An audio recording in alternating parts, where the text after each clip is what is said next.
Students, welcome to Train Your Brain and Education Hub. आपका स्वागत है हमारे चैनल में। आज जो हम वीडियो करने वाले हैं वो class 10 chapter 3 nationalism in India उसका पार्ट 2 कर रहे हैं। इससे पहले एक वीडियो बना दी है। हमारे चैनल का नाम है ट्रेन योर ब्रेन और ये जो वीडियोस है वो बिल्कुल फ्री है। आप देख सकते हो, अपने दोस्तों के साथ शेयर कर सकते हो। इसका कोई एम नहीं है कि ऐसा कुछ पैसा वैसा कमाया जाए। ठीक है, तो कंटिन्यू करते हैं। पिछली वीडियो में हमने देखा था कि कैसे फर्स्ट वर्ल्ड वॉर हुआ। फर्स्ट वर्ल्ड वॉर के कारण बहुत ज्यादा खर्चे बढ़े, इंडियंस के ऊपर टैक्स बढ़ गया था। उसके बाद जो है आपने देखा कि जलियांवाला बाग, रोल्ट एक्ट, ये सारा कुछ हो रहा था। ये सारा का सारा कुछ जो चल रहा था, और इसी के बीच में एक बंदे की एंट्री हुई थी। इसका नाम है महात्मा गांधी, जिसकी आप फोटो अभी स्क्रीन पे देख भी रहे हैं। महात्मा गांधी ने क्या किया था, लोगों को जोड़ने का काम किया था एक साथ। ये महात्मा गांधी, और आप यहाँ पे देखो कितनी भीड़ है। जब भी ये कुछ इवेंट करते थे जिसका नाम होता था सत्याग्रह, तो सत्याग्रह के बारे में हमने पढ़ा था कि सत्याग्रह का मतलब है कि लड़ाई नहीं करना, बट जो सामने वाला बंदा है जिसके लिए आप सत्याग्रह कर रहे हो, जैसे इंडिया में अंग्रेज थे, उन अंग्रेजों को समझाना, उनकी आत्मा को समझाना शांति वाले तरीके से, नॉन वायलेंस से, कि भाई लड़ाई नहीं करो और हमारे देश को छोड़ करके जाओ। तो ये सब चल रहा था। तो क्या हुआ भाई कि जो रोल्ट एक्ट के बाद जो जलियांवाला बाग हत्याकांड हुआ, उसके बाद लोग इतने ज्यादा बढ़ गए कि उन्होंने अंग्रेजों को मारा बहुत ज्यादा। मतलब पूरे देश में क्या हुआ, कहीं पे बम पड़ रहे हैं। जैसे बताया था कि पंजाब में गुजरांवाला, जो कि अभी वहां पे चला गया, पाकिस्तान में हो जाएगा, वहां पे बम फेंक दिया। तो महात्मा गांधी बड़े परेशान हो गए। महात्मा गांधी क्या कहते थे कि नॉन वायलेंस करो, पर लोग किस पे उतर आए थे भाई, वायलेंस पे उतर आए थे, मारपीट पे उतर आए थे। महात्मा गांधी ने सोचा कि इससे तो मेरा जो मैं सोच रहा हूँ वो चीज सही नहीं होगी, तो क्या करना चाहिए। तो महात्मा गांधी ने कहा कि नहीं। तो महात्मा गांधी ने जो रोल्ट एक्ट के खिलाफ स्ट्राइक करी थी उसको क्या कर दिया, कैंसिल। अभी रोल्ट एक्ट के खिलाफ चल रही थी स्ट्राइक। रोल्ट एक्ट की स्ट्राइक के खिलाफ चलने के कारण जलियांवाला बाग हुआ। जलियांवाला बाग के बाद लोग मर गए। उसके बाद और ज्यादा स्ट्राइकें हुई, और ज्यादा दिक्कतें हुई पूरी कंट्री में। तो महात्मा गांधी ने कहा कि भाई मैं ये सत्याग्रह वापस ले रहा हूँ, कि अब कोई कुछ नहीं करेगा। ठीक है, अब महात्मा गांधी को समझ आ गया कि जो मूवमेंट चल रहा था वो मेनली शहरों में तो बहुत ज्यादा अच्छे तरीके से चल रहा था, रोल्ट एक्ट के खिलाफ जो चल रहा था। ठीक है, बट जो गांव वगैरह में इतने अच्छे से चल नहीं पा रहा था, और बहुत ज्यादा लोग इससे जुड़ भी नहीं पाए थे। तो महात्मा गांधी चाहते थे कि बहुत ज्यादा लोग जुड़े, ताकि हम क्या कर सके, कंट्री को आजाद करा सके। अंग्रेजों को इस चीज से परेशानी हो कि ये लोग इकट्ठे हो चुके हैं। तो ऐसा करने के लिए उन्होंने सोचा कि कोई ऐसा मूवमेंट होना चाहिए जहां पे हिंदूज और मुस्लिम दोनों एक साथ हों।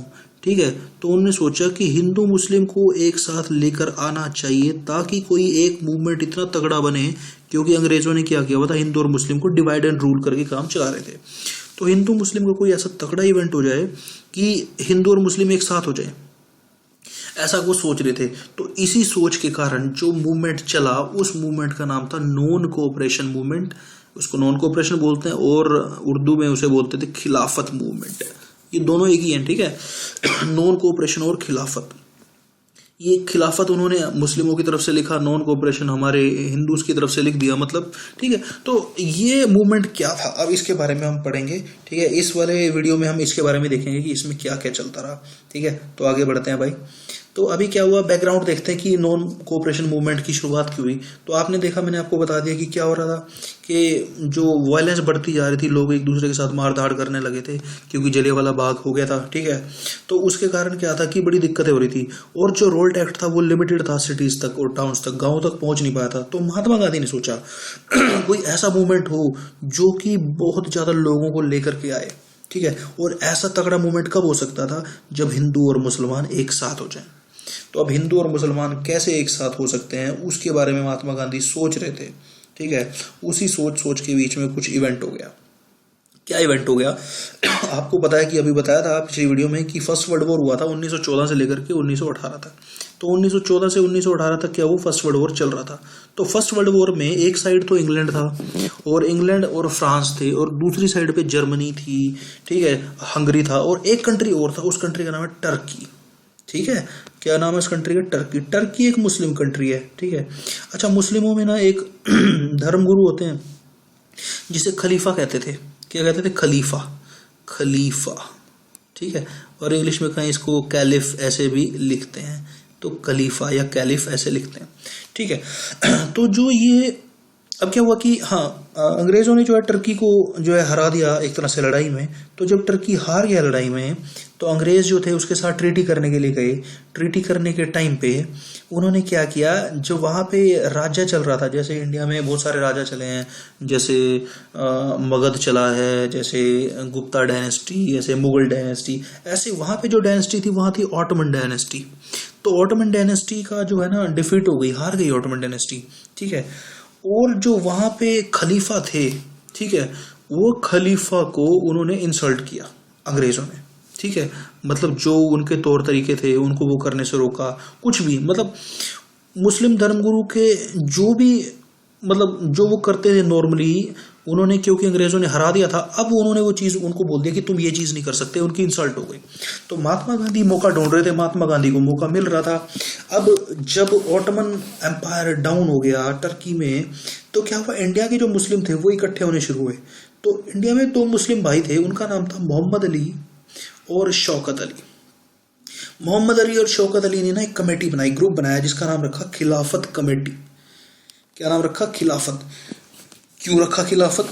नाम इसलिए रखा क्योंकि इससे पहले मुस्लिम लीग बनाई अंग्रेजों ने कि अंग्रेजों ने मुस्लिमों को सपोर्ट किया कि तुम बनाओ, हम तुम्हारे साथ हैं।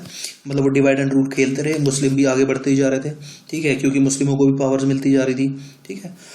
बट दिक्कत क्या आई कि अब यहाँ पे जो खलीफा थे उसकी इंसल्ट करते अंग्रेजों ने। तो मोहम्मद अली और शौकत अली ने कहा कि ये क्या बात हुई भाई, यहाँ तो तुम दिखाते हो कि हम, अंग्रेज दिखाते हैं कि हम तुम्हारे साथ हैं, अगर तुम हमारे साथ हो तो हमारे जो धर्मगुरु हैं, खलीफा हैं, उनके साथ तो तुम नहीं हो, उनकी तो तुम इज्जत नहीं कर रहे हो, तुम उनके साथ तो बुरा व्यवहार कर रहे हो, बुरा ट्रीटमेंट कर रहे हो। तो अगर ऐसा कर रहे हो तो हम इंडिया में भी तुम्हारे खिलाफ हो जाएंगे, ठीक है। इसलिए इसका नाम क्या रखा? खिलाफत। तो खिलाफत कमेटी बनाई। तो खिलाफत कमेटी के बारे में उन्होंने किससे डिस्कस शुरू किया? महात्मा गांधी से, क्योंकि उस टाइम के सबसे तगड़े लीडर कौन थे? महात्मा गांधी भाई। तो मोहम्मद अली और शौकत अली दोनों भाइयों ने महात्मा गांधी से मिल गए, और महात्मा गांधी को यही चाहिए था, महात्मा गांधी चाह ही रहे थे कि एक ऐसा मूवमेंट आए जो हिंदूज और मुस्लिम एक साथ मिलकर काम करें। तो उन्होंने कहा कि बहुत ही बढ़िया। तो सॉरी तो अब जो मूवमेंट आएगा वो आएगा नॉन कोऑपरेशन और खिलाफत, हिंदू मुस्लिम एक साथ। अब जो भी मूवमेंट करना होता था वो कहाँ पे डिसाइड होता था? क्योंकि महात्मा गांधी कांग्रेस से जुड़े हुए थे, वो डिसाइड होता था कांग्रेस में, ठीक है। कांग्रेस कब बनी थी याद करो? 1885 में, यस। तो अभी चल रहा है 1919-20 चल रहा है, ठीक है, क्योंकि 1919 में रोल्ट एक्ट खत्म हो गया, ठीक है। मतलब रोल्ट एक्ट तो चल रहा है, मतलब उसकी जो स्ट्राइक्स हैं वो खत्म हो गई हैं, अब खिलाफत की प्लानिंग चल रही है। तो हर साल जो है कांग्रेस की मीटिंग हुआ करती थी, जिसको सेशन बोलते थे। तो 1920 में जो मीटिंग हुई वो होती कलकत्ता में। कलकत्ता में जो मीटिंग हुई वहां पे डिसाइड किया गया कि भाई नॉन कोऑपरेशन और खिलाफत मूवमेंट चलाया जाएगा। किस लिए? स्वराज के लिए। स्वराज माने अपना राज, फ्रीडम के लिए हमें ये चलाना पड़ेगा, ठीक है। तो आप समझ गए ना बैकग्राउंड क्या था नॉन कोऑपरेशन का। नॉन कोऑपरेशन का बैकग्राउंड एक तो ये था कि रोल्ट एक्ट के ऊपर जो स्ट्राइक हुई थी, लोग बहुत ज्यादा मारधाड़ कर रहे थे, उससे महात्मा गांधी ने परेशान होकर कैंसिल किया। फिर ऑटोमन एम्पायर यानी कि टर्की में जो खलीफा के साथ उन्होंने अच्छी बर्ताव नहीं किया अंग्रेजों ने, ठीक है, ये वहां के खलीफा थे, ठीक है, फोटो दिखा रखी है। तो अच्छा मतलब बिहेव नहीं किया। तो मोहम्मद अली और शौकत अली ने खिलाफत कमेटी बनाई, महात्मा गांधी से उन्होंने बातचीत करी। महात्मा गांधी ने कहा बिल्कुल हम साथ हैं, एक साथ काम करेंगे, अंग्रेजों को भगाना है, ठीक है। तो इस तरह से कलकत्ता सेशन, आपको याद रखना कि कहाँ पे सेशन चल रहा था, वो कलकत्ता में। यहाँ पे डिसाइड हुआ कि अब हम क्या करेंगे, अब हम नॉन कोऑपरेशन मूवमेंट चलाएंगे। अब नॉन कोऑपरेशन का आइडिया क्या है, क्या मतलब क्या नॉन कोऑपरेशन? नॉन कोऑपरेशन का मतलब होता है, ऐसा आपने सुना होगा ना, कोई कहता है यार मेरे साथ कोऑपरेट करो प्लीज, कोऑपरेट मतलब मेरा साथ दो। तो महात्मा गांधी कह रहे थे कि महात्मा गांधी ने ना एक बुक लिखी है, उस बुक का नाम है हिंद स्वराज। 1909 में एक बुक लिखी है हिंद स्वराज। उस बुक में महात्मा गांधी ने लिखा है कि जो अंग्रेज हैं वो इंडिया में रूल क्यों कर रहे हैं। अंग्रेज जो है इंडिया में रूल इसलिए कर रहे हैं क्योंकि इंडियंस ने उनको कोऑपरेट किया है, because of the cooperation of Indians, ठीक है। और वो यहाँ पे रुके भी किस वजह से हैं? Because of the cooperation of Indians. क्योंकि कुछ बंदों को ज्यादा पावर दे देना, कुछ को कम दे देना, डिवाइडेड रूल करना, तो कुछ बंदों को अपनी तरफ कर लिया था अंग्रेजों ने, जिस वजह से कुछ ना कुछ बंदे तो कोऑपरेट कर ही रहे थे अंग्रेजों के साथ, और वो रूल करते जा रहे थे। तो उन्होंने क्या बोला कि if Indian refuse to cooperate, अगर इंडियंस कोऑपरेट करने से मना कर दें सभी इंडियंस, तो British rule in India would collapse. तो ब्रिटिश रूल 1 साल के अंदर टूट जाएगा और स्वराज आ जाएगा, हमारा अपना राज आ जाएगा। तो आइडिया बहुत अच्छा है भाई, तो सत्याग्रह तो करना बनता है। तो इसलिए नॉन कोऑपरेशन मूवमेंट चला। अब नॉन कोऑपरेशन मूवमेंट की प्लानिंग कर ली भाई, प्लानिंग कर लेते हैं कि क्या करना है, कैसे कैसे करना है। तो महात्मा गांधी ने कहा कि जब नॉन कोऑपरेशन मूवमेंट स्टार्ट करेंगे तो अंग्रेजों ने ना कुछ बंदों को टाइटल दे रखे हैं जैसे किसी को बोल दिया कि सर, ठीक है, किसी को बोल दिया कि कुछ भी, मतलब कुछ भी टाइटल दे रखे हैं, तो वो टाइटल आपको छोड़ने पड़ेंगे। तो महात्मा गांधी ने कहा कि कैसे चलेगा, तो सरेंडर ऑफ टाइटल्स होएगा सबसे पहले, तो जो कि गवर्नमेंट ने दी है, and boycott of the civil services, army, police, courts, legislative council, school, जो भी अंग्रेजों ने फॉरेन गुड्स हैं, उनके कपड़े आते हैं, वो उसको छोड़ दो, सब कुछ छोड़ दो। कोर्ट जाना बंद कर दो, पुलिस में जो इंडियंस काम कर रहे हैं वहां पे मत जाओ, स्कूलों में जो बच्चे पढ़ रहे हैं वहां पे मत जाओ, यानी कि पूरी तरह से बॉयकॉट करो सब कुछ करो। तो ऐसा करने के लिए उन्होंने प्लानिंग करी, और इस प्लानिंग करने के टाइम पे महात्मा गांधी और शौकत अली ने पूरे इंडिया का घूमे हुए इंडिया में, ताकि लोगों को अवेयर कर सकें कि भाई अभी हम मूवमेंट चलाएंगे और आपका साथ हमें चाहिए, हमें सभी इकट्ठे होने चाहिए, ठीक है। अब ये जो प्लानिंग चल रही थी, इसमें कुछ लोग जो थे, मतलब वैसे लोग मोस्टली तो चाहते थे कि ऐसा हो, पर कुछ लोग नहीं चाहते थे, ठीक है, कुछ लोग नहीं चाहते थे। बट इन द एंड एक और सेशन हुआ नागपुर में 1920 में दिसंबर में, जहां पे ये क्या क्या डिसाइड किया गया कि जो लोग कह रहे हैं कि नॉन कोऑपरेशन मूवमेंट नहीं होना चाहिए, उनको बोला गया कि उनको भी सिखाया गया कि यार नहीं, इससे क्या होगा कि हमारा देश के लिए तरक्की होगी, हम देश में आज़ादी अचीव कर पाएंगे। तो सभी, माने नागपुर सेशन में एवरीबडी वाज एग्री, तो सब एग्री हो गए। तो नॉन कोऑपरेशन मूवमेंट कब स्टार्ट हुआ? जनवरी 21 में। 1919 में रोल्ट एक्ट, जलियांवाला बाग, फिर 1920 में पूरी प्लानिंग, सारा कुछ प्लानिंग हो गई, ठीक है। क्योंकि 1914 से 1918 तक जो है, 1918 में फर्स्ट वर्ल्ड वॉर खत्म हुआ, 18 से 19 के बीच में जो ट्रीटीज चल रही थी, अंग्रेजों ने उसी टाइम पे टर्की में जाकर के जो है खलीफा से बदतमीजी करी थी, ठीक है। तो आगे बढ़ते हैं, अगली वीडियो देखते हैं। नेक्स्ट में क्या है कि अब ये जो मूवमेंट है, ये नॉन कोऑपरेशन मूवमेंट स्टार्ट हो गया। अब शहरों में क्या चल रहा है, तो देखते हैं शहरों में क्या प्लानिंग है। तो बहुत सारे बंदों ने, जैसा सोचा गया था, स्कूल कॉलेज छोड़ने शुरू कर दिए। एक सेकेंड, जैसा कि डिसाइड हुआ था कि भाई सब लोग अपने टाइटल छोड़ देंगे, तो वैसे हुआ कि अपना सब ने क्या किया, अपने टाइटल्स छोड़ दिए, लोगों ने स्कूल छोड़ दिए, कॉलेज जाना छोड़ दिया, हेड मास्टर, टीचर सब ने रिजाइन कर दिया, कोई लॉयर नहीं जा रहा। उस टाइम पे इलेक्शन होने वाले थे, तो काउंसिल इलेक्शंस को भी बॉयकॉट कर दिया, एक्सेप्ट मद्रास की प्रेसिडेंसी थी, कॉन्स्टिट्यूएंसी थी, उसने नहीं किया। वहां पे एक पार्टी वगैरह थी, जस्टिस पार्टी, ठीक है, जो कि नॉन ब्राह्मण्स की पार्टी थी। नॉन ब्राह्मण्स की पार्टी थी, वो चाहते थे कि हम, अगर बाकी ये लोग इलेक्शन नहीं लड़ रहे हैं तो हम पावर में आ सकते हैं। तो आपने इसको ज्यादा डिटेलिंग नहीं, आपने याद रखना है कि उस टाइम पे इलेक्शन भी सबने बॉयकॉट किए थे, सिर्फ मद्रास प्रेसिडेंसी ने इलेक्शन बॉयकॉट नहीं किए थे। वो कह रहे थे कि अगर इलेक्शन हुए तो हम पार्टिसिपेट करेंगे, because they belong to non Brahmin party, और वो चाहते थे कि इससे बढ़िया मौका हमें पावर में आने का नहीं मिलेगा। ये तो वे जनरल पॉलिटिकल बातें हो गई, ये सोशल बातें हो गई, मतलब सोशली क्या हो रहा है, पॉलिटिकली क्या हो रहा है। इकोनॉमिकली देखो क्या हो रहा है। इकोनॉमिकली ये हो रहा है कि जो फॉरेन गुड्स हैं, कपड़े हैं, उनको छोड़ दिया गया, उनका बॉयकॉट कर दिया, शराब पीनी बंद कर दी, लिकर शॉप बंद हो गई हैं, ठीक है, फॉरेन क्लोथ्स बंद कर दिए हैं, उनको जलाने शुरू कर दिया है। जब फॉरेन क्लोथ जलने शुरू हो जाएंगे, पहनने बंद हो जाएंगे, तो क्या होगा? अभी फॉरेन क्लोथ कहाँ से आ रहे थे? इंग्लैंड से। तो कपड़े का जब ऑर्डर होगा तभी तो आएगा। अब ऑर्डर मिलना ही बंद हो गया इंग्लैंड को, मतलब बंद नहीं, बहुत कम हो गया। तो ऐसा हुआ कि देखो कि जो नॉर्मली 102 करोड़ के कपड़े आ रहे थे इंग्लैंड से, अब वो 57 करोड़ पे रह गए, ऑलमोस्ट हाफ पे, ठीक है। आपने देखा था फर्स्ट वर्ल्ड वॉर जब चल रहा था तो प्राइसेस डबल हो गए थे, है ना। अब यहाँ पे क्या हो रहा है कि हाफ हो गया है, क्या, इंपोर्ट, कि अब हम अंग्रेजों के कपड़े पहनेंगे नहीं, तो जो अंग्रेजों की चीज बन के आ रही है हम वो यूज नहीं करेंगे। तो इंपोर्ट क्या हो गया, हाफ हो गया, लगभग 102 करोड़ से 57 करोड़। अब भाई कपड़े तो पहनने ही है ना, अंग्रेजों के नहीं पहनेंगे तो इंडियंस पहनेंगे। तो जब इंडिया के कपड़े पहनते हैं तो इंडिया की जो टेक्सटाइल मिले हैं, कपड़े की मिले हैं, और जो हैंडलूम है, उनका काम क्या हो गया, बहुत ज्यादा बढ़ गया, ठीक है। लोगों को कपड़े तो चाहिए ही, कपड़े तो पहनने ही है। अब अंग्रेजों के कपड़े नहीं तो अपने देश के कपड़े सही, तो अपनी कंट्री के जो कपड़े थे उनका काम बहुत ज्यादा तगड़ा होने लगा। तो क्या क्या हुआ, यहाँ पे बॉयकॉट हुआ बहुत सारी चीजों का, ठीक है, इलेक्शंस का, सब कुछ का, कपड़ों का, ठीक है। और इंडियंस जो मिल्स थी, इंडिया की जो कपड़े की मिल थी, उनको बेनिफिट हुआ, वो ऊंची उठी। अच्छा, अब डाउनफॉल पढ़ते हैं। ये तो हमने क्या पढ़ा पिछली, इससे पढ़ा मूवमेंट इन टाउन, टाउन्स में कैसे बढ़ गया था। अब टाउन्स में डाउनफॉल भी आएगा। क्यों डाउनफॉल आएगा? देखो, एक तो ये कि जो अंग्रेज जो कपड़े लेके आते थे वो सस्ते हुआ करते थे, ठीक है। और जो इंडिया की मिल्स जो कपड़े बनाना शुरू कर रही थी, अभी अभी नई नई मिल्स लगी हैं, कपड़ा बनाना शुरू कर रही हैं, उसमें कपड़ा बनता है खादी का। खादी का कपड़ा था कॉस्टली, ठीक है। अब एक बात बताओ, गरीब आदमी, ठीक है, सस्ता कपड़ा पहनेगा या महंगा? तो भाई सस्ता कपड़ा ही पहनेगा। तो सस्ता कपड़ा पहनना चाहता है पर पैसे हैं नहीं, ठीक है।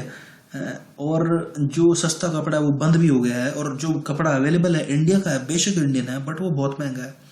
तो इस वजह से जो है पुअर लोग जो थे could not afford to buy it, तो वो खरीद नहीं पाते थे उसे। इसी तरीके से अगर सारी चीजें बंद कर दी गई थी, पुलिस बंद कर दिया, मतलब जो लॉयर थे उन्होंने कोर्ट जाना बंद कर दिया सब, और जो बच्चे थे उन्होंने स्कूल्स कॉलेजेस जाना बंद कर दिया, तो अगर बंद करेंगे तो करेंगे क्या, ठीक है। तो करना तो ये था कि इन सबको बंद करके इंडियन स्कूल कॉलेजेस चलाए जाएं, अलग से कोर्ट बनाई जाए। बट क्या ये एकदम से पॉसिबल था कि भाई आज तो बॉयकॉट किया, ठीक है, और कल के कल में स्कूल बन जाए? एकदम से तो नहीं ना बन सकता था। तो क्योंकि एकदम से वो नहीं बन पाता था, तो इसलिए थोड़े थोड़े टाइम के बाद लोगों ने स्कूल कॉलेजेस और अपनी कोर्ट में जाना शुरू कर दिया। तो क्या हुआ, similarly the boycott of the British institution posed a problem. क्या problem? For the movement to be successful, अगर मूवमेंट सक्सेसफुल करना था तो alternative Indian institution had to be set up, नए इंस्टीट्यूशन बनाने पड़ते थे, that they could be used in place of the British. जो ब्रिटिशर बना रहे थे उनकी जगह पे वो कुछ बनाने पड़ते थे, बट ये तो प्रोसेस स्लो था, बहुत जल्दी नहीं हो पाता। तो स्टूडेंट्स ने, टीचर्स ने वापस से गवर्नमेंट स्कूल्स और लॉयर्स ने वापस से कोर्ट्स को ज्वाइन करना शुरू कर दिया। तो पहले तो बॉयकॉट हुआ सब चीज़ों का, फिर बहुत टाइम तक वो फ्री बैठे रहे। इंडियंस मतलब हमारे हाथ में उस टाइम इतनी ज़्यादा पावर्स नहीं थी कि एकदम से स्कूल बन जाए, एकदम से बहुत सारी चीज़ें बन जाए। तो धीरे धीरे करके लोगों ने वापस स्कूलों में जाना शुरू कर दिया, अपनी ड्यूटी पे ऑफिस में जाना शुरू कर दिया। तो ये तो क्या हो गया, डाउनफॉल हो गया मूवमेंट का शहरों में। अब गांव वाले एरिया की बात कर लेते हैं, कंट्री साइड में। जैसे यूपी में जगह है अवध, तो अवध में एक सन्यासी थे जिनका नाम था बाबा रामचंद्र। बाबा रामचंद्र एक सन्यासी थे, इन्होंने लीड किया इस मूवमेंट को, नॉन कोऑपरेशन को। लोगों को बहुत ज्यादा अवेयर किया कि नहीं, हम अंग्रेजों के बिल्कुल खिलाफ हैं, बिल्कुल एकदम से, ठीक है। और यहाँ पे जो मूवमेंट था वो किस किस के खिलाफ हो रहा था? तालुकदार और लैंडलॉर्ड्स। वहां पे देखो, शहरों में कुछ और चीजें होती थी, गांव में कुछ और चीजें होती थी। तो शहरों का हमने देख लिया, गांव में क्या था, गांव में ज्यादातर लोग किसान थे। तो जो किसान थे, किसानों से क्या करते थे, ज्यादा टैक्स लिया जाता था, हाई रेंट, हाई टैक्सेस। तो ये जो टैक्स बहुत ज्यादा लिया जाता था, इसके खिलाफ कौन? बाबा रामचंद्र फाइट कर रहे थे नॉन कोऑपरेशन मूवमेंट में कि हम नहीं देंगे। Peasants had to do begar. ये बेगार क्या होता है यार?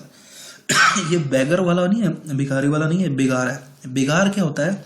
आप एक चीज सोचो, आप घर से सुबह काम करने के लिए निकलो, आपको काम भी मिल जाए, आप पूरा दिन काम भी करो, पर at the end of the day, शाम को जब आपको पेमेंट देने की बारी आए तो सामने वाला बंदा बोले कि मैं कोई पेमेंट नहीं दूंगा। तो आपने तो पूरा दिन काम भी किया, आपको कुछ मिला भी नहीं, तो इसको बोलते हैं बेगार। ये तो बेगार हो गया भाई। तो पीजेंट जो थे, जो मजदूर थे, उनको बेगारी कराई जाती थी, काम पूरा कराया जाता था पर पेमेंट नहीं दी जाती थी। तो लोग तो परेशान हो रहे थे भाई, ठीक है। इसी चीजों को देखते हुए, जैसे ये जगह थी अवध, तो अवध को, मतलब ये अवध वहां की लैंग्वेज में, लोकल लैंग्वेज में अवध किसान सभा बनाई गई। अवध किसान सभा किसने बनाई? यही बाबा रामचंद्र प्लस जवाहरलाल नेहरू। जवाहरलाल नेहरू और बाबा रामचंद्र ने एक नई सोसाइटी, एक नई सभा का प्रोड्यूस किया जिसका नाम था अवध किसान सभा। तो अवध किसान सभा बनाई है ताकि लोगों के लिए फाइट कर सके। अब जब नॉन कोऑपरेशन मूवमेंट चल रहा है, तो नॉन कोऑपरेशन मूवमेंट का मतलब ये था, वो ये चाहते थे कि जितने भी किसान हैं ये सारे के सारे इकट्ठे हो जाएं और इकट्ठे होकर के अंग्रेजों के खिलाफ एक तगड़ी स्ट्रगल करें, ठीक है। तो इस प्रोसेस में अब क्या हुआ? अब देखो, जो ये गांव में रहने वाले लोग हैं, इनके लिए बुरे लोग कौन है? ये जमींदार और तालुकदार। इनके लिए अंग्रेज थोड़ी बुरे हैं, क्योंकि इनसे टैक्स लेने के लिए तो ये जाते हैं, तालुकदार और लैंडलॉर्ड। तो इन्होंने क्या किया, इन्होंने किसानों ने इनके तालुकदारों के, ये जो मर्चेंट हुआ करते थे, जो भी थे, इनके घरों पे अटैक किया। उनके वहां पे जो बाजार थे उनको लूट लिया। जो इन्होंने लैंडलॉर्ड ने कोई अपना ग्रेन्स का जो अनाज थे वो स्टोर कर रखे थे, उसको लूट लिया। तो ये सब कुछ किसके नाम पे हो रहा था? महात्मा गांधी के नाम पे। कि भाई महात्मा गांधी ने बोला है कि इवेंट करो नॉन कोऑपरेशन, पर महात्मा गांधी का मैसेज नहीं पता था उन्हें कि भाई वो क्या चाहते थे। वो चाहते थे नॉन वायलेंस हो, बट नॉन वायलेंस तो ठीक था, पर ये जो लोग थे इनको इतनी ज्यादा समझ नहीं थी कि हमारे असली दुश्मन अंग्रेज हैं। इनको लगता था कि हमारे असली दुश्मन तो ये हैं जो हमसे टैक्स लेते हैं। तो इन्होंने, जो गांव के लोग थे, तो उन्होंने उनको ही लूटना शुरू कर दिया। अंग्रेजों की बजाय किसको लूट रहे थे? तालुकदार को, जमींदार को, सबको। ठीक है, शहरों में आपने देखा पहले बॉयकॉट हुआ, फिर वो कैंसिल हो गया। गांव में बाबा रामचंद्र थे, इन्होंने इनको सपोर्ट किया क्योंकि बहुत ज्यादा टैक्स लिया जा रहा था, बेगारी कराई जा रही थी, कोई काम करते थे पैसा नहीं मिलता था। अवध किसान सभा बनाई गई जवाहरलाल नेहरू ने और रामचंद्र ने। और अब जब ये सभा बनी उसके बाद लोगों को इंस्पायर किया गया, लोगों ने क्या किया, जमींदारों को लूटना शुरू कर दिया। जमींदार लूटे जा रहे हैं, बट नाम किसका जा रहा है कि महात्मा गांधी के कहने पे सब कुछ हो रहा है। अभी ये तो अवध की बात हुई। अब बात करते हैं आंध्र प्रदेश में। आंध्र प्रदेश में एक एरिया है गुडेम हिल्स का। गुडेम हिल्स में भी स्ट्राइक चल रही है। वहां पे भी क्या है, लोग इकट्ठे हो रखे हैं। अब वहां का जो हीरो है, जिसकी ये फोटो यहाँ पे हमने बनाई है, इनका नाम है एलूरी सीताराम राजू। ठीक है, ये इनका नाम है एलूरी ए सीताराम राजू इन्हें बोलते हैं। ये क्या थे, ये भी महात्मा गांधी को फॉलो करते थे। ठीक है, आप देख रहे हो इनकी फोटो कैसी है, इनकी फोटो ऐसी है, इनके पास हथियार हैं। तो ये हथियार जो हैं ये दिखा रखा है इन्होंने कि भाई मैं एक फाइटर हूं, तो मैं अंग्रेजों से नॉन वायलेंस से नहीं निपटूंगा, मैं तो हथियारों से निपटूंगा। यानी कि ये महात्मा गांधी को फॉलो तो करते थे, बट इनका मानना यह था कि अंग्रेजों से अगर देश को आजाद कराना है तो वो चुपचाप बैठ के नॉन वायलेंस से नहीं, हथियारों से कराया जाएगा।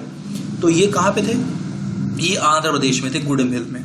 ठीक है, तो वहां पे क्या होता था, उस एरिया में जो जंगल हुआ करते थे ना, जंगल में जो लोग हुआ करते थे उनको अपनी मर्जी से आना जाना, मतलब जो उनके जो एनिमल्स थे उनको चारा खिलाना, ग्रेजिंग करना, इसके ऊपर जो ने अंग्रेजों ने रोक लगा रखी थी। जो जंगल से फ्रूट्स खाने होते थे उन्हें, जो पेड़ों से, वो भी नहीं लेने देते थे। तो ये सब कुछ बहुत ज्यादा दिक्कतें करते थे अंग्रेज। और अंग्रेज जो थे उनसे, लोगों से, गांव के लोगों से बेगार कराते थे। रोड बनवा लिया, सड़क बनवा लिया, ठीक है, यानी कि कुछ अपने काम करवा लिए, बट पैसे नहीं दिए। तो वहां पे ये सब कंडीशन में ए सीताराम राजू एक स्टार के रूप में निकल के आए हैं। ठीक है, इन्होंने लोगों को इंस्पायर करना शुरू किया कि तुम अंग्रेजों से नॉन कोऑपरेट करो, अंग्रेजों से अगर लड़ना है तो उनके खिलाफ जो लड़ाई करनी पड़ेगी। महात्मा गांधी को मैं फॉलो करता हूँ, यस, बट हम अपने देश को आजाद कराना चाहते हैं, तो कैसे करा सकते हैं? हम अपने देश को आजाद कराएंगे तो लड़के कराएंगे। ठीक है, अब इनके बारे में क्या क्या चीजें पॉपुलर थी, इनके बारे में चीजें पॉपुलर ये थी, ठीक है, कि इनको भगवान का अवतार कहते थे। ठीक है, जो ये बोलते थे वो सच हो जाता था, ये प्रेडिक्ट कर देते थे। इवन क्योंकि अंग्रेजों के पास उस टाइम बंदूकें थी, तो ये कहते थे कि मेरे ऊपर अगर कोई गोली चली तो मुझे उसका भी कोई असर नहीं होगा। मतलब इनकी इमेज बहुत तगड़ी थी, तो जो ये कहते थे लोग मानते थे। ठीक है, तो देखो, तो a Sitaram Raju was the leader in the Gudem hills. He claimed to have a variety of special powers थी, एस्ट्रोलॉजिकल पावर, प्रेडिक्शंस जो पहले बोलते थे। ठीक है, और बहुत जल्दी लोगों को ठीक कर देते थे। और he could even survive the bullet shot भी वो सर्वाइव कर सकते थे। और राजू किससे इंस्पायर थे? महात्मा गांधी थे, महात्मा गांधी से इंस्पायर थे। खादी पहनते थे, लोगों को कहते थे खादी पहनो, शराब मत पियो। ठीक है, और but his thought was India can be liberated only by the use of force। हम फोर्स यूज कर सकते हैं। तो ये लोगों को इंस्पायर कर रहे थे। गुडेम हिल्स में लोग जो है इंस्पायर हो रहे थे, आगे बढ़ रहे थे। ये सब कुछ चल रहा था, बट इन 1924 इनको पकड़ लिया गया। ठीक है, अंग्रेजों ने पकड़ा। ठीक है, और फिर इनकी दिक्कत हुई। और ये वहां के बड़े बहुत पॉपुलर हीरो हैं, इनको बहुत ज्यादा माना जाता है, आज भी मानते हैं इनको। ठीक है, और इनके कहने पे ही इनको फॉलो कर करके लोगों ने पुलिस स्टेशनों पे अटैक्स किया, सब कुछ किया। तो अभी आपने देखा ना, तो गुडेम हिल्स में क्या हो रहा है। ठीक है, अवध में क्या हो रहा है, अवध में क्या था, अवध में अवध किसान सभा बनी है। ठीक है, अवध में क्या बनी, अवध किसान सभा। और वहां पे लोग क्या कर रहे हैं, वो लोग किसको मार रहे हैं, जमींदारों को।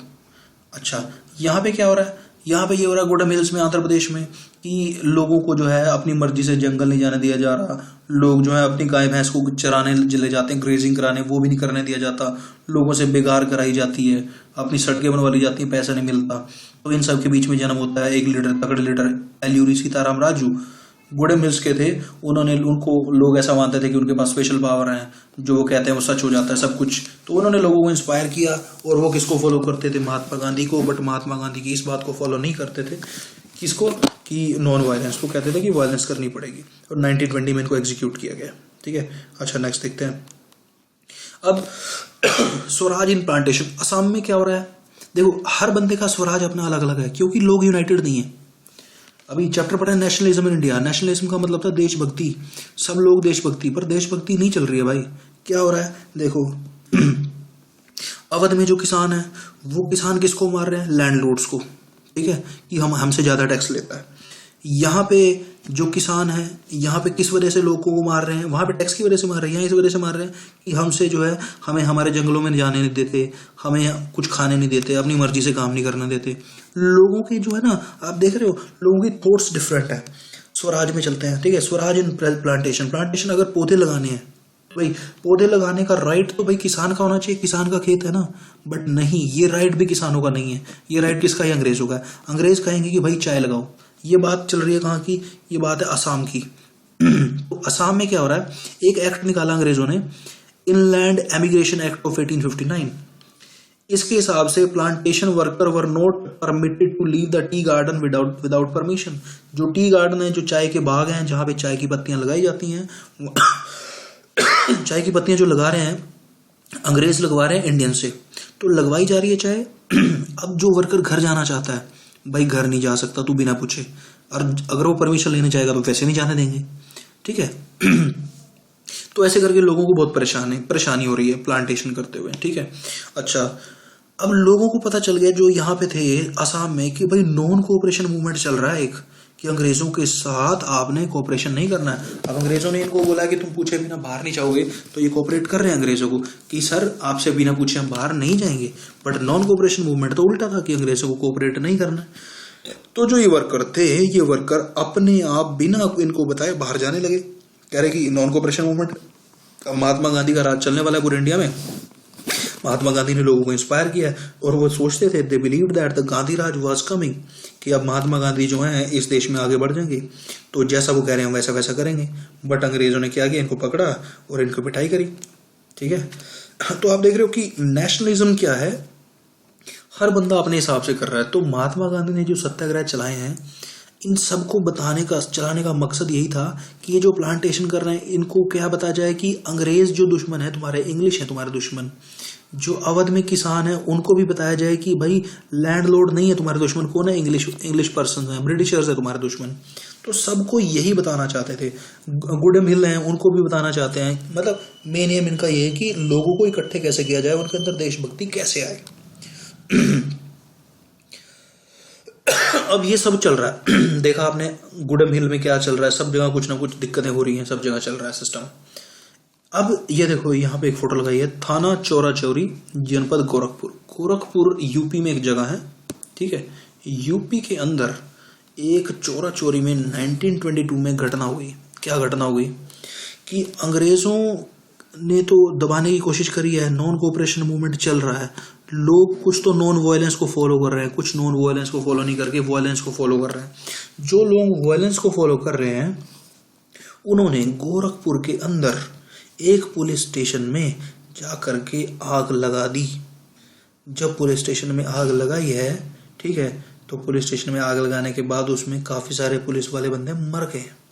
ठीक है, चल रहा था वहां पे demonstration peaceful. A peaceful demonstration in bazaar turned into a violent clash with the police.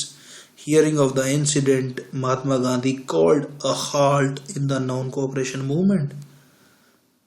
लोगों ने पुलिस स्टेशन को जला दिया। पुलिस स्टेशन के आसपास लोग चुपचाप बैठे, शांति से अपनी मांगे कर रहे थे, सत्याग्रह कर रहे थे। बट पुलिस वालों ने आकर के उनके मारना पीटना शुरू कर दिया, और ऐसा करते देख के लोगों को गुस्सा आया, लोगों ने उस थाने को जला दिया। अच्छा, ये वो थाना नहीं है वैसे, ये तो जनरल फोटो दी है कि ये थाना चौरा चौरी का है। ठीक है, तो ऐसे ही करके अंग्रेजों का जो थाना था, पुलिस स्टेशन था, उसको अंग्रेजों को पुलिस स्टेशन को लोगों ने जला दिया। ठीक है, इस इवेंट के कारण महात्मा गांधी वाली बात तो गलत हो गई। कैसे गलत होगी? महात्मा गांधी कहते थे कि नॉन वायलेंस, मारना पीटना नहीं। यहाँ पे मारना पीटना तो दूर की बात, लोगों को जला के मार दिया। तो महात्मा गांधी ने चौरा चौरी की घटना के बाद, after the event of Chaura Chauri, Mahatma Gandhi ने कहा कि ये मूवमेंट रोकना पड़ेगा, नॉन कोऑपरेशन मूवमेंट। फिर क्या किया? रोक दिया। ठीक है, तो अभी आपने देखा इस वीडियो में हमने नॉन कोऑपरेशन के बारे में पढ़ा। क्या क्या पढ़ा? कि नॉन कोऑपरेशन जो है कैसे चल रहा है। ठीक है, एक बार फिर से बता देता हूँ। महात्मा गांधी ने स्टार्ट किया रोल्ट एक्ट के बाद वो समझ गए थे कि हिंदू मुस्लिम को इकट्ठा होना पड़ेगा। हिंदू मुस्लिम कैसे इकट्ठे हुए, क्योंकि टर्की में खलीफा की इंसल्ट करी अंग्रेजों ने, तो मोहम्मद अली और शौकत अली ने मिलकर कमेटी बनाई और कलकत्ता सेशन में डिसाइड हुआ कि भाई हम क्या करेंगे। सितंबर में हुआ था कलकत्ता सेशन कि हम क्या करेंगे, खिलाफत मूवमेंट चलाने की कोशिश करेंगे। फिर आइडिया ऑफ नॉन कोऑपरेशन क्या था, महात्मा गांधी कहते थे अंग्रेज रूल कर रहे हैं, क्यों, क्योंकि हम सपोर्ट कर रहे हैं। अगर हम सपोर्ट करनी बंद कर देंगे तो अंग्रेज यहाँ से भाग जाएंगे। तो इसकी प्लानिंग करी गई। कैसे प्लानिंग करी गई कि लोगों को जो टाइटल्स मिले हैं, पुलिस स्टेशन में जो काम करते हैं, आर्मी में जो काम करते हैं, सब अपना काम बंद कर दो। ठीक है, जो अंग्रेजों की जो चीजें हैं सबका बॉयकॉट कर दो। ठीक है, और क्या करो, ये सारी चीजें करो। इस सब चीजों के बीच में नागपुर में डिसाइड किया गया 1920 में ही, कि दिसंबर में, कि हम जो है जनवरी 1921 में जाकर के इसको स्टार्ट करेंगे नॉन कोऑपरेशन मूवमेंट। फिर ये स्टार्ट हो गया। वही लोगों ने अपना, लॉयर्स ने अपनी कोर्ट जाना बंद कर दिया, हेडमास्टर टीचर्स स्कूल में स्टूडेंट जाना बंद कर गए। ठीक है, इलेक्शन का बॉयकॉट हुआ एक्सेप्ट मद्रास, बता दिया था। इकोनॉमिक फ्रंट में क्या हुआ, क्योंकि फॉरेन कपड़े पहनने बंद हो गए, तो कपड़े कम हो गए पहनने, तो जो 102 करोड़ के कपड़े खरीदे जाते थे, इंपोर्ट होता था, वो 57 करोड़ पे आ गया, जिसकी वजह से कपड़ों की डिमांड तो पूरी थी पर कपड़ों की डिमांड बढ़ गई। इंडियन टेक्सटाइल बिल, इंडिया के जो कपड़े थे वो आगे बढ़ गए। ठीक है, बट अभी ये डाउनफॉल क्यों हो गया, क्योंकि खादी जो इंडिया के कपड़े थे वो बड़े महंगे थे, और जो स्कूल नहीं जा रहे थे स्टूडेंट्स, जो टीचर स्कूल नहीं जा रहे थे, ठीक है, तो उनके लिए इंस्टीट्यूशन बन नहीं पाए इतनी जल्दी, क्योंकि वो घर थे। अगर उनको, जैसे अगर आज स्ट्राइक हुई है, ठीक है, आज अपना हमारा नॉन कोऑपरेशन मूवमेंट स्टार्ट हुआ है, अगर विद इन 2-3 मंथ्स जो है नया स्कूल बन जाएगा और वो टीचर वहां पे जाकर के पढ़ाना शुरू कर देगा, तो उससे क्या होगा, उसको काम मिल जाएगा। बट ऐसा हो नहीं पाया, क्योंकि इतनी फास्ट सर्विस नहीं हो पा रही थी उस टाइम पे। तो फिर लोग परेशान हो गए घर पे बैठे बैठे। मूवमेंट जब स्लो होता रहा तो लोगों ने जाकर के ज्वाइन करना शुरू कर दिया। ऐसे ही फिर हमने पढ़ा कि कंट्री साइड, गांव में क्या हो रहा था, गांव में जो टैक्सेस बहुत ज्यादा लिए जा रहे थे, तो बाबा रामचंद्र और जवाहरलाल नेहरू ने मिलकर के अवध किसान सभा बनाई, और लोगों ने क्या किया, लोगों ने नॉन वायलेंस छोड़ करके वायलेंस की तरफ बढ़ गए। उन्होंने क्या किया, पीजेंट्स ने जो लैंडलॉर्ड्स को मारना शुरू कर दिया, उनको लूटना शुरू कर दिया। फिर ये हम बात कर रहे हैं गुडन हिल्स की, आंध्र प्रदेश में। यहाँ पे भी लोगों को क्या करते थे, अपनी मर्जी से जंगल नहीं जाने देते थे, उनको खाने पीने नहीं देते थे, उनसे बेगार कराते थे। मतलब बेगार का मतलब वही था कि काम करा करके पैसे नहीं देते थे। फिर एंट्री हुई एल्यूरी सीताराम राजू, इंपॉर्टेंट आदमी है, जो कि बहुत ज्यादा पावरफुल आदमी थे। ठीक है, इनके बारे में हमने पढ़ लिया है। तो ये फॉलो करते थे महात्मा गांधी को, बट ये फॉलो जरूर करते थे, बट ये कहते थे कि जीतना है तो कैसे जीतेंगे, वायलेंस करके। तो इन सब इवेंट्स चल रहे थे। असम में भी इवेंट चल रहे थे। असम में जो है लोगों को जो टी गार्डनर्स थे वहां पे बाहर नहीं जाने देते थे, जो चाय लगाते थे उनको परमिशन लेनी पड़ती थी आने के लिए, जाने के लिए, सबकी परमिशन। तो जैसे उनको पता चला नॉन कोऑपरेशन मूवमेंट चल रहा है, तो उन्होंने भी सोचा कि हम नहीं कोऑपरेट करेंगे, बट उनको पकड़ लिया अंग्रेजों ने। तो हर जगह पे अलग अलग तरीके से चल रहा था। चोरा चोरी में गोरखपुर यूपी में भी चल रहा था, इवेंट चल रहा था, बट इवेंट इतना ज्यादा बढ़ गया कि लोगों ने थाने को आग लगा दी और अंग्रेज उसमें बहुत सारे मारे गए। तो ये सब होने के बाद जब देखा कि नॉन वायलेंस को पकड़ लिया इवेंट ने, तो महात्मा गांधी ने क्या कहा, महात्मा गांधी ने कहा कि हम इस इवेंट को अभी के अभी रोक रहे हैं। ठीक है, तो यही था भाई इसमें। तो फिर थैंक यू सो मच। अब आई होप कि आपको समझ आ गया होगा। अगर नहीं समझ आया है तो कुछ कमेंट कर सकते हैं, और अगले चैप्टर की वीडियोस भी जल्दी जल्दी बनती रहेंगी। अभी ये चैप्टर पूरा हुआ नहीं है, इसमें अभी और भी वीडियोस आएंगी। ठीक है, फिर थैंक यू सो मच।